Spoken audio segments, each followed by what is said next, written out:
The first shot shattered the windshield into 1,000 jagged diamonds, but it was the silence that followed that truly terrified Major Jackson Miller. Bleeding and trapped in the twisted wreckage of his SUV, Jax felt his life slipping away in the cold California rain, while his Belgian Malinois, Aries, pressed his warm body against him, refusing to let him go. Before we reveal the shocking choice Aries made to save his partner's life, subscribe to our channel and stay with us until the end. Please comment with the city you're watching from. I want to see how far this story of ultimate loyalty has traveled. The rain wasn't dramatic. It was relentless. The kind that soaked into the bone and made a man feel every year of his 46-year-old life. Jackson Miller gripped the steering wheel, his knuckles white, his eyes fixed on the gray asphalt of Highway 1. Behind him, Aries, 70 pounds of Belgian Malinois muscle and intuition, rested his chin on the back of the seat. "You're too quiet back there, Aries," Jax muttered, his voice gravelly. "Even you're sick of the rain, huh?" Aries didn't bark. He just shifted his weight, his amber eyes reflecting the dim green glow of the dashboard. He knew Jax's breathing better than Jax knew it himself. He knew that behind the calm face of the lieutenant commander was a man carrying the weight of 12 families, 12 mothers, and 12 letters he had written in the dark. "My mother asked about the pot roast again," Jax said, a ghost of a smile touching his lips. "She thinks I should slow down. 21 years, Aries. Maybe she's right." Aries let out a soft huff, a sound that said not yet. "Yeah, I know. The mission doesn't care about pot roast," Jax sighed. Suddenly Aries' ears pinned forward. His body went rigid, a low vibration starting in his chest that Jax had learned to trust in places like Bahrain and the nameless desert. "Aries? What is it, boy?" The first crack of the rifle was muffled by the rain, but the impact on the windshield was unmistakable. Glass sprayed like diamonds across the interior. "Ambush!" Jax roared, his hands moving with the reflexive discipline of 13 years in special warfare. He yanked the wheel hard left, tires screaming against the wet pavement. "Stay down, Aries!" The second shot caught the rear passenger panel, the metal groaning as the SUV began to spin. The guardrail rushed toward them, a silver blur in the darkness. Then, the world folded in on itself. Impact. Silence. The rain kept falling. Jax felt the warmth of his own blood before he felt the pain. It moved slow and deliberate from a gash on his temple. His hands, the hands that had held steady under fire in 3 countries, were shaking in his lap like dry leaves. "Aries," he wheezed. "Aries, talk to me." Aries was already there. He had been thrown forward but hadn't panicked. He nudged Jax's hand, his muzzle wet with rain and his own blood from a gash on his side. "Good boy," Jax whispered, his fingers fumbling for the secure comm unit on the console. His vision was dimming, not closing, but dimming, like a light losing power. "Reaper, this is Mitchell. Officer down. Highway 1. Static was his only answer. The comm unit had been jarred loose, falling into the dark footwell. "I'm still here," Jax whispered. Or maybe he said it to the 12 names in his heart. Then his hand fell away, and the darkness claimed him. Aries didn't wait. He nudged Jax again, harder this time, pushing his nose against Jax's palm. Nothing. Jax's breathing was thin, a fragile thread about to snap. Aries knew this stillness, and it was the wrong kind. He looked down at the floor. The comm handset lay there, its green indicator light blinking in the shadows. Aries moved over the center console, his movements purposeful. He didn't just find the handset. He found the transmit bar. He bit down. He didn't bark like a lost pet. He barked with the command of an operator. 1 bark. Pause. 2 barks. Pause. A message delivered in a language without an alphabet, but with absolute clarity. At Special Warfare Command, the room went ice cold. The watch officer froze, his headset pressing against his ear. "That's Ares," the officer whispered. 4 words. He's saying 4 words. "What do you mean, sir? It's a dog." "No," the officer snapped. "He's saying, my partner is dying. Get the QRF moving, now." 4 minutes later, the quick reaction force was screaming down the highway. But back at the wreckage, the rain had turned into a storm, and the shadows in the tree line were moving. Ares felt them before he saw them.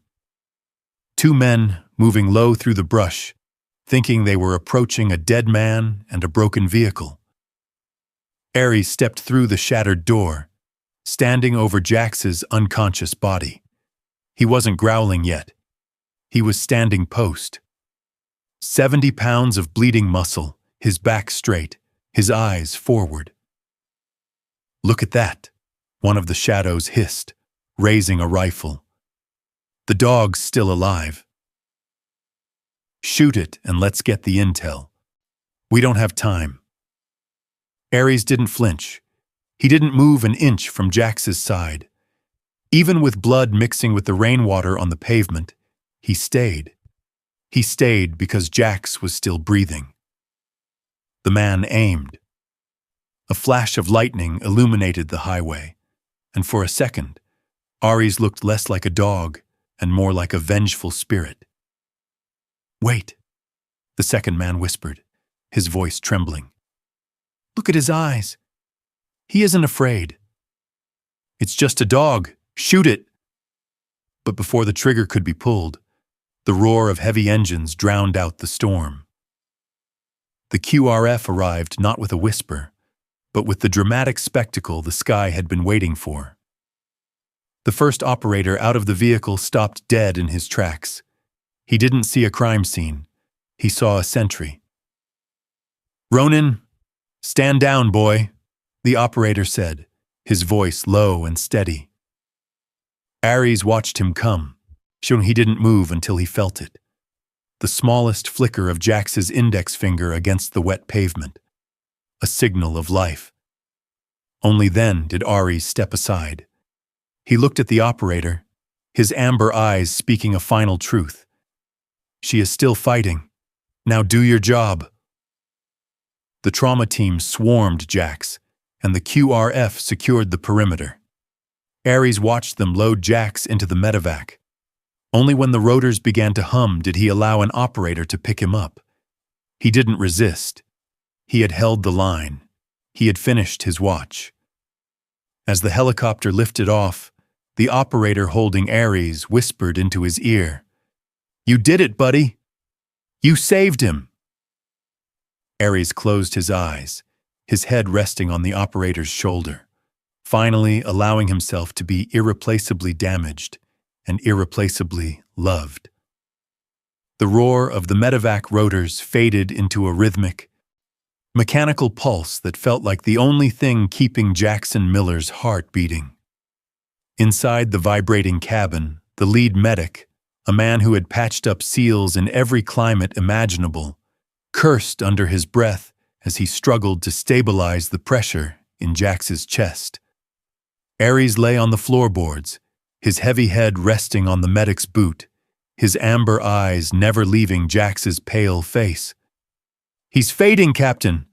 I need more hands!" the medic shouted. But the only response was the frantic, high-pitched whine of the monitors. Ares let out a low, mournful whine that seemed to resonate through the very metal of the bird, a sound so hollow it made the crew chief turn away. Just as the heart monitor flatlined into a soul-crushing drone, the helicopter lurched violently. "We're taking lightning strikes! Hold on!" the pilot roared.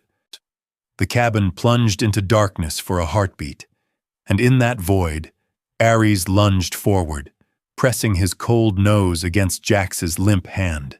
It was a desperate, primal nudge, a refusal to let the darkness win. When the emergency lights flickered back to life, the monitor gave a sudden, jagged blip. Jax's chest surged with a ragged gasp, his fingers curling instinctively into Ares's thick fur. The medic stared at the dog in disbelief, his hands trembling as he resumed his work. "He's back.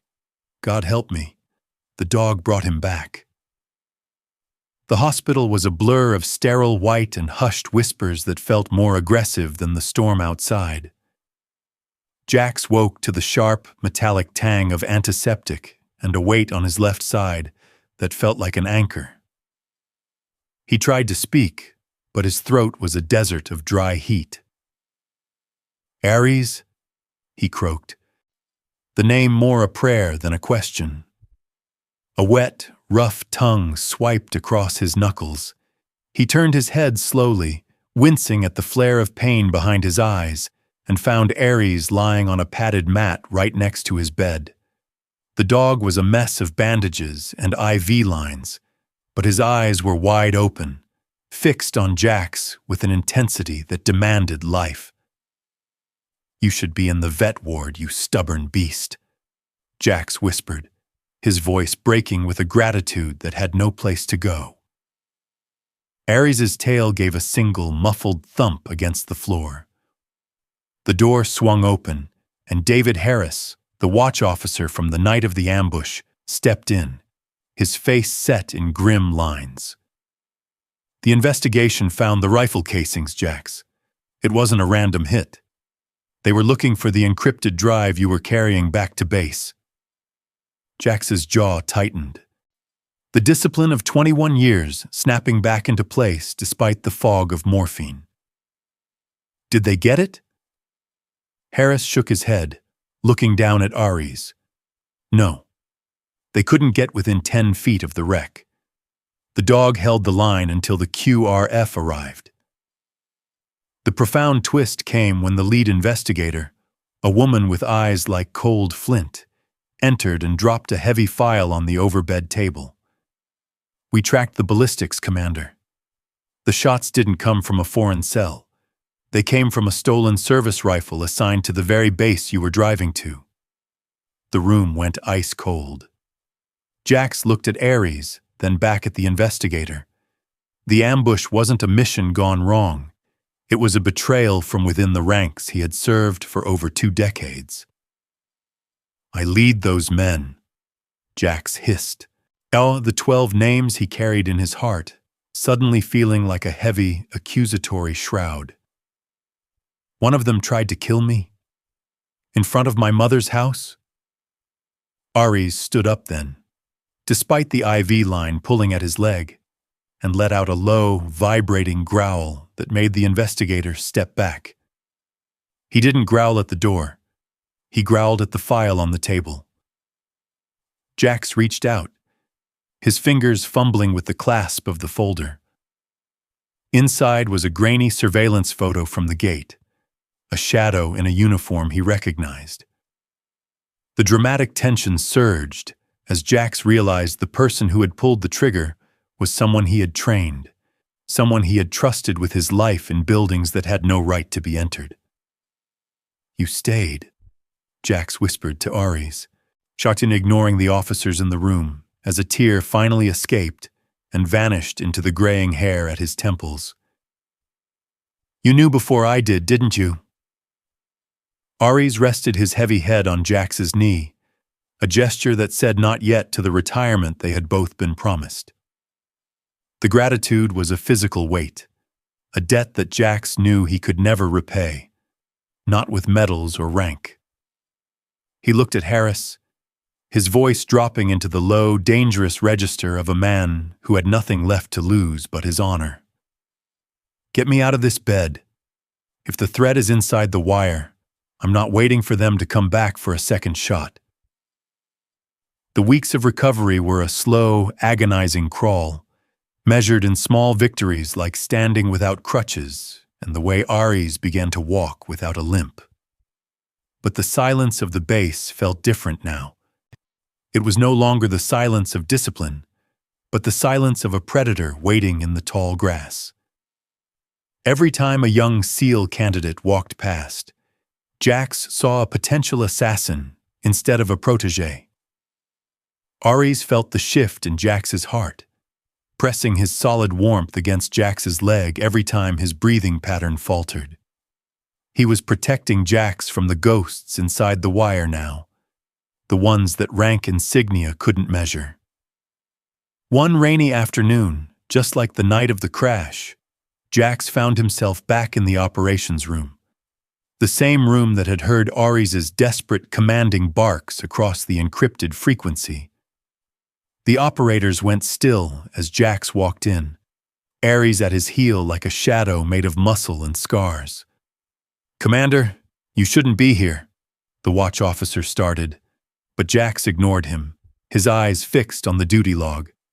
He pointed to a name on the screen, the man from the surveillance photo. "Where is he?" The major twist hit like a physical blow when the officer checked the GPS tracker. "He's at the training range, sir. He's with the new candidates." Jax didn't wait for permission. He moved toward the door, his jaw tight, the commitment to his calling finally outweighing the pain in his side. "Jax, wait! You're not cleared for duty!" Harris shouted, but Jax was already gone, Aries leading the way with a focused, lethal bearing. They arrived at the range just as the sun began to dip, casting long, accusing shadows across the pavement. A group of young men stood in a row, their faces masks of exhaustion and discipline. In the center stood the instructor, the man who had shared Jax's bread and his secrets in the desert. The dramatic rhythm of the confrontation was a slow-motion collision. The instructor turned, his eyes widening as he saw the man he thought he had buried on Highway 1. He reached for his sidearm, a reflex of fear, but Aries was faster. The dog didn't attack. He simply stepped between Jax and the instructor, his back straight, his eyes forward, standing post exactly as he had done in the rain. It was a formal transfer of responsibility, a silent declaration to the entire base that the watch was not over. The young candidates watched in absolute silence, seeing for the first time what true devotion looked like, not in a briefing or a lecture, but in the bleeding, scarred reality of a warrior who refused to walk away. Jax looked at his former friend, the 12 letters he had written suddenly feeling lighter, replaced by a singular, such a burning purpose. "You missed, brother," Jax whispered, the words carrying the weight of 21 years of service and a loyalty that had been stripped of everything except itself. The instructor's hand froze on his holster, his spirit breaking under the weight of the silence and the golden, unblinking eyes of the dog that had refused to let a SEAL die in the rain. The standoff on the training range felt like a jagged piece of glass held against the throat of the entire command, the air vibrating with the low, lethal hum of Aries's growl. Jackson Miller didn't reach for a weapon. He simply stood there, his presence a silent accusation that made the instructor's hand tremble against his holster. The younger candidates, caught in the crossfire of a betrayal they hadn't yet been briefed on, remained frozen, their eyes darting between their legendary commander and the man they had just been told to emulate. "Step away from the line, Lieutenant," Jax whispered, his voice carrying a calm that was far more terrifying than a shout. The instructor's eyes pleaded for a moment of mercy, but Aries stepped forward, his hackles raised, his teeth bared in a snarl that echoed the desert nights where they had once shared everything. The first mini-climax shattered the tension when the instructor's resolve finally snapped, and he lunged not for Jax, but for the encrypted drive he thought was still in Jax's pocket. Aries intercepted him mid-air, a 70-pound blur of muscle and fury that took the man to the ground with a sickening thud. Jax didn't intervene. He watched with a cold, detached clarity as the man he once called brother was pinned by the dog he had tried to kill. "You didn't just try to kill me, Mark. You tried to kill the code we live by," Jax said, his voice dropping into a register that made the nearest candidates flinch. A profound twist arrived when David Harris pushed through the crowd, holding a tablet that was flashing a secondary alert from the base's main server. Jax, he wasn't working alone. The drive he wanted, it's already been cloned from inside the armory. The betrayal wasn't a single point of failure. It was a network, a rot that had spread while Jax was focused on the letters and the ghosts of the past. Ares let go of the instructor, but only to pivot toward the armory building, his ears pinned back, his body angling toward a new threat that neither Jax nor Harris had seen coming. "Reaper, this is Mitchell. We have a breach at the primary armory. Lock down the perimeter now."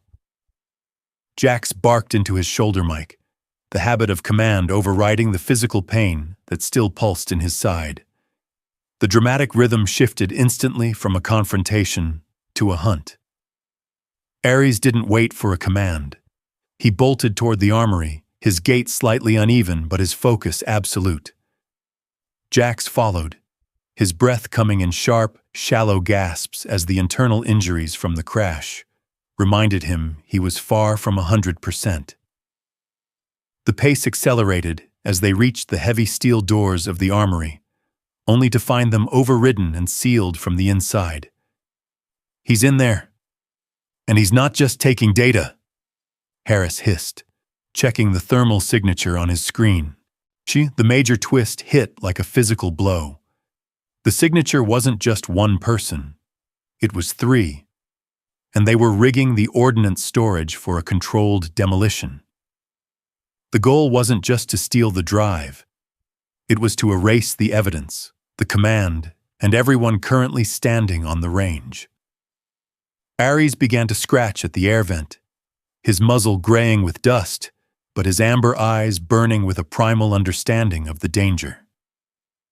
"You think you can fit through there, boy?" Jax asked, his hands fumbling with the vent cover. Ares didn't bark. He simply nudged Jax's hand, the same urgent pressure he had used on the rain-slicked highway. Jax ripped the grate away, and the dog vanished into the darkness of the ductwork. "I never asked you to carry me," Jax whispered to the empty vent, "but I'm asking you to save them." Inside the armory, the silence was broken by the frantic clicking of laptop keys and the metallic snap of detonators being armed. Ares moved through the vents with a lethal silence he had perfected in a dozen foreign theaters. Below him, the men he had once shared the base with were laughing, a dry, careless sound that mocked the 12 names Jax carried in his heart. A mini-climax occurred when a drop of blood from Ares's reopened side wound fell onto the lead saboteur's keyboard. The man looked up, his eyes widening as he saw the golden eyes of the Malininoa staring back from the shadows. "The dog! He's in the vents!" the man screamed, reaching for his sidearm. Ares didn't wait for a clear shot. He crashed through the ceiling tiles, landing squarely on the laptop and crushing the encryption key under his paws. So the demolition timer froze at 42 seconds. The psychological shift was instantaneous. The saboteurs weren't fighting a soldier they could reason with. They were fighting a force of nature that didn't understand the concept of surrender. Outside, Jax heard the struggle and slammed a breaching charge against the door hinges. "Ares, get down!" he roared, detonating the charge and charging into the smoke. He didn't see a dog, he saw a sentinel. Ares was pinned under a heavy equipment rack, his teeth buried in the arm of the man who held the master detonator. Jax fired a single, non-lethal shot that ended the struggle, but his eyes were already on the dog. "You stayed," Jax gasped, falling to his knees beside the rack. The profound twist came when Harris entered the room and realized the laptop Aries had crushed wasn't just a drive. It was the only link to the external server where the data was being uploaded. By destroying it, Aries had cut the line, but he had also trapped the virus inside the base's network. He saved the base, Jax, but the system is going to purge everything. We have 30 seconds to get him out before the fire suppression gas floods the room. Jax strained against the rack, his injured side screaming in protest, his fingers slipping on the blood and oil. "I can't lift it, David. Help me." Harris and two other operators lunged forward, their combined strength barely shifting the steel. Aries looked at Jax, his tail giving a single, slow, certain move, the gesture of a soldier acknowledging an order he was going to follow regardless of the cost. A mini cliffhanger hung in the air. The gas was hissing from the vents, the room turning into a tomb of white mist. In the final seconds, Jax didn't use his rank or his record. He used the 70 pounds of loyalty he had been given for free. He braced his back against the floor and his legs against the rack, a primal roar tearing from his throat as he defied the limits of his broken body. The rack shifted just enough. Aries scrambled out, dragging his bandaged leg behind him, his breathing pattern matching Jax's in a perfect, desperate harmony. They burst through the armory doors just as the suppression system sealed the room behind them. Jax collapsed onto the pavement, the rain starting to fall again, the quiet, steady kind that makes the world feel small. He looked at Aries, who was lying beside him, his muzzle covered in dust, but his eyes still fixed on Jax's face. "You're supposed to retire," Jax whispered, his voice breaking with a gratitude that no rank insignia could measure. Aries rested his head on Jax's knee, a gesture that said as clearly as any language, "Not yet." Around them, the rows of young SEAL candidates stood in absolute silence, watching what it looked like when the commitment was real and the service had no bottom. Jackson Miller sat on the cold pavement, his lungs burning from the fire suppression gas, while the younger SEAL candidates formed a silent, protective ring around him and Aries. He didn't look at the smoke billowing from the armory. He looked at Aries, whose bandaged leg was soaked with a mixture of rain and fresh blood. "Dog, you weren't supposed to be here, Jax," David Harris said, his voice tight as he knelt to check Aries's pulse. "The internal investigation is already calling this a security failure, and they're looking for a scapegoat." Jax wiped the grime from his forehead, his jaw tightening as the physical pain in his side flared with a sharp, rhythmic intensity. "They can call it whatever they want, David. The threat didn't come from outside the wire. It came from the people we trained." The first mini-climax shattered the momentary relief when a convoy of black SUVs screeched to a halt at the edge of the range, their sirens cutting through the rain with an aggressive mechanical wail. Men in suits, not uniforms, stepped out, led by a man Jax recognized from the darkest corners of Naval Special Warfare Command. "Commander Miller, you are to surrender that dog and the encrypted drive immediately," the lead official barked, his eyes fixed on the laptop Aries had crushed. Jax stood up, using the armory door for support, his hand resting on Aries's head. "The dog stays with me, and the drive? It's already been purged." A profound twist arrived when Harris looked at his tablet and turned pale. "Jax, they aren't here for the evidence. They're here to erase the witness." The order for the purge hadn't come from the base. It had been triggered remotely by the very men standing in front of them. The realization that the betrayal reached the highest levels of the command structure hit Jax like a physical blow, turning his world into a blur of faces and names he no longer knew if he could trust. Ares let out a low, vibrating growl, his amber eyes locked on the lead official, chacun sensing the shift in the atmosphere before the first weapon was even drawn. "You think you can just walk away from this, Jackson? You're 46 years old and broken," the official hissed, stepping closer. "Hand over the dog. He's government property." Jax's fingers curled into Ares's fur, the gratitude he felt for the animal turning into a cold, protective fury. "He isn't property. He's the only one in this conversation who still knows what valor means." The dramatic tension ratcheted up as the SEAL candidates, moved by a commitment that had no bottom, stepped forward as one, their silence a barrier that the officials hadn't anticipated. A mini-climax flared when the official reached for his sidearm, but Harris intervened, placing his hand over the holster. "Not here, and not in front of them, sir. This goes to a full hearing." The standoff was a jagged, unstable thing, the rain falling in that steady, relentless way that makes everything feel darker and more alone.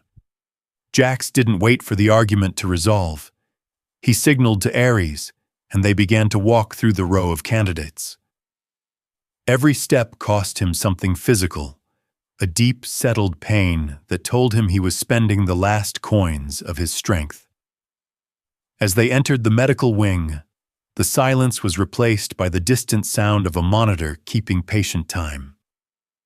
Jax sat on a padded surface, watching Claire Sutton work on Ares's leg with a practical, frantic grace. "He's a fighter, Jax, but he's carrying weight that no rank can measure," Claire whispered, her hands steady despite the chaos outside.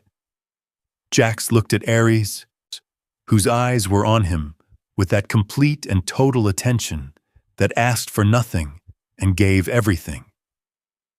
"I never asked him to carry me, Claire. But he did it anyway."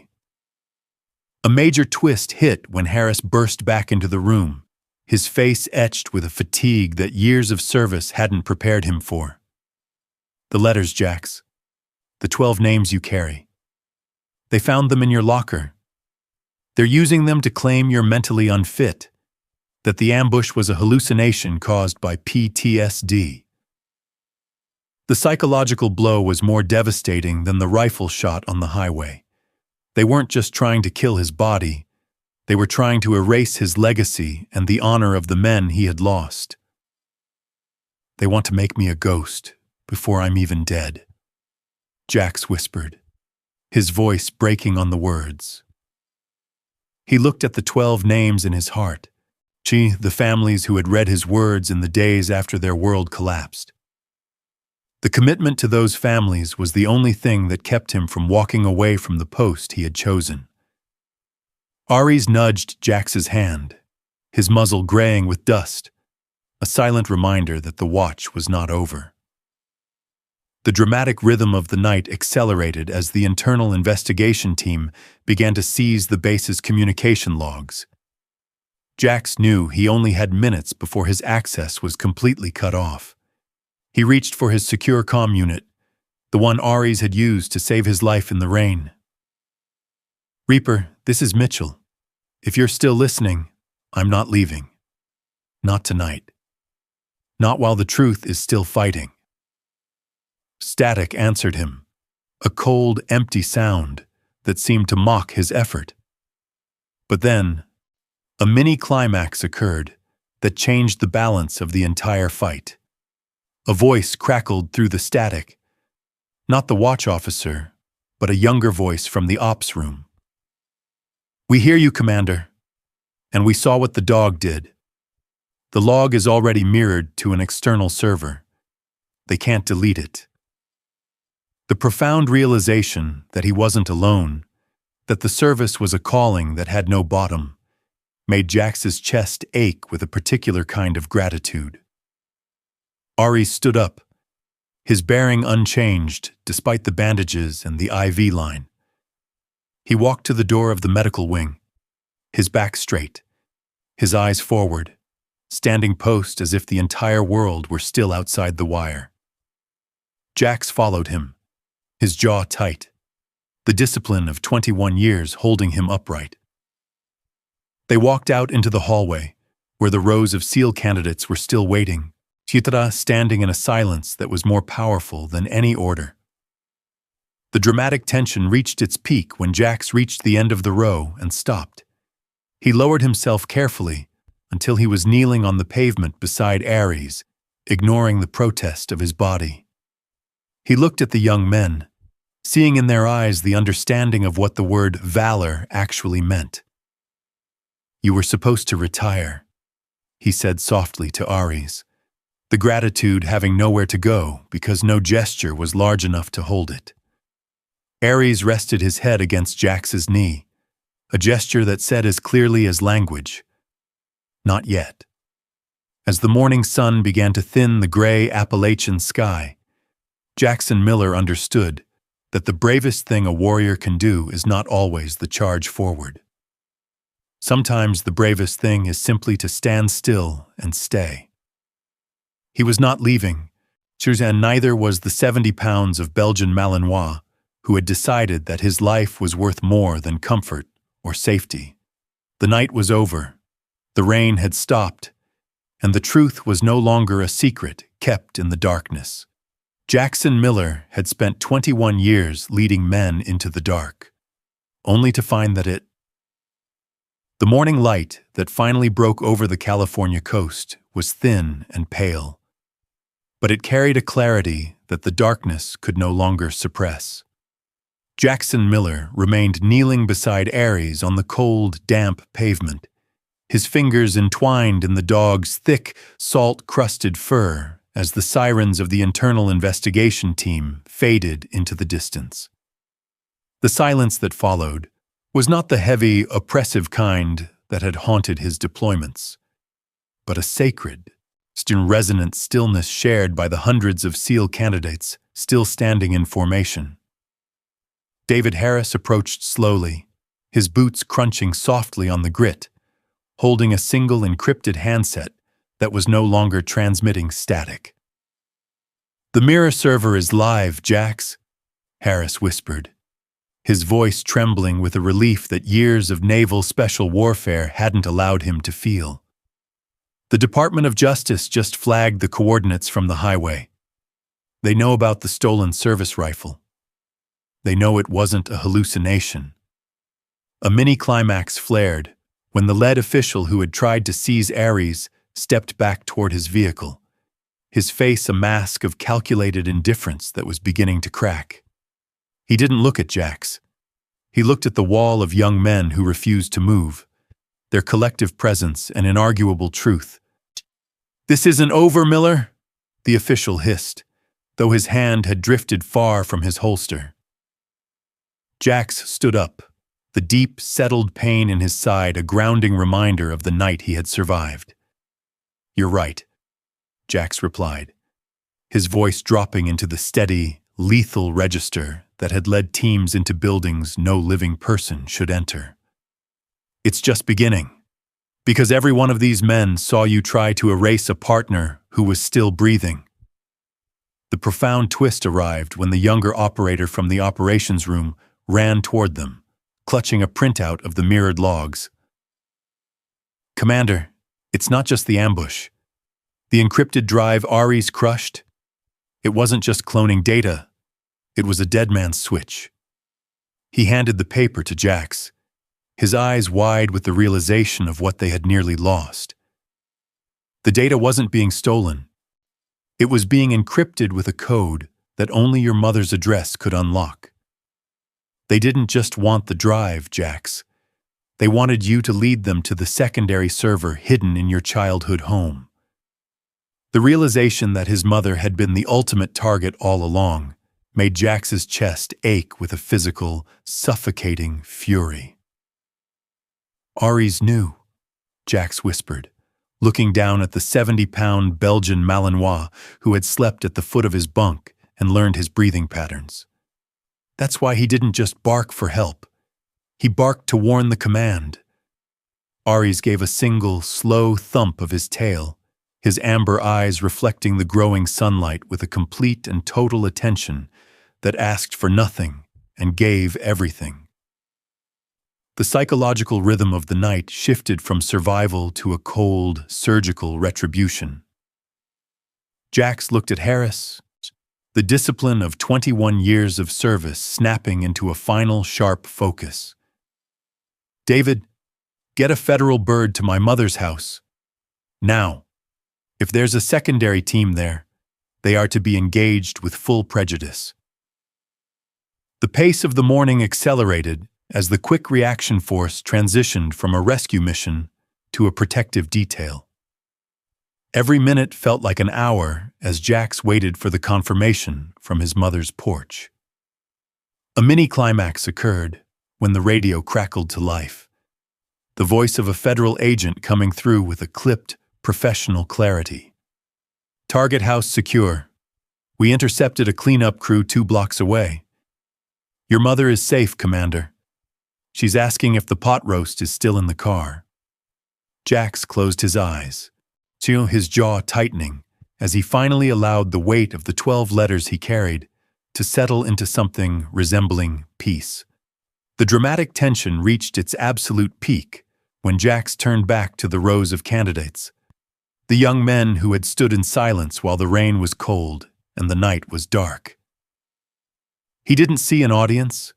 He saw the next generation of warriors who understood that the bravest thing is not always the charge, but the refusal to leave your post.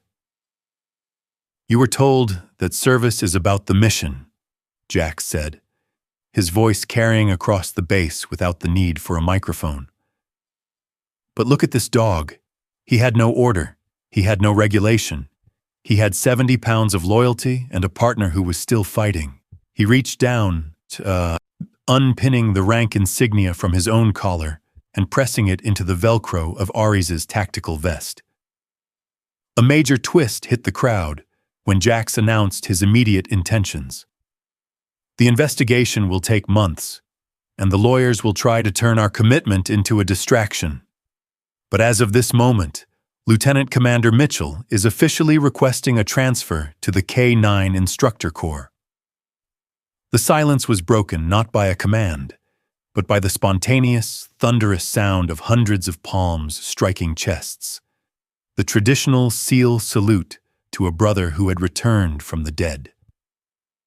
Aries stood tall, his bandaged leg firm, his bearing upright, as if he had already accepted the new orders. You're supposed to retire, Jax whispered one last time as they walked toward the medical wing, his voice breaking with the particular kind of gratitude that has nowhere to go. Aries rested his head against Jax's knee for a brief second, his tail moving with a slow, certain rhythm that had no clinical name and no military designation. Jackson Miller had led men into buildings and made decisions in the darkness, but it was a dog with a bleeding side on a rainy highway who had finally shown him the bottom of the calling. Jackson Miller had given 21 years to his country, but in the end, it was the four-legged warrior who refused to leave the rain that taught him that the most powerful thing a soldier can do is simply to stay. Was the loyalty of a silent partner who had finally brought him into the light.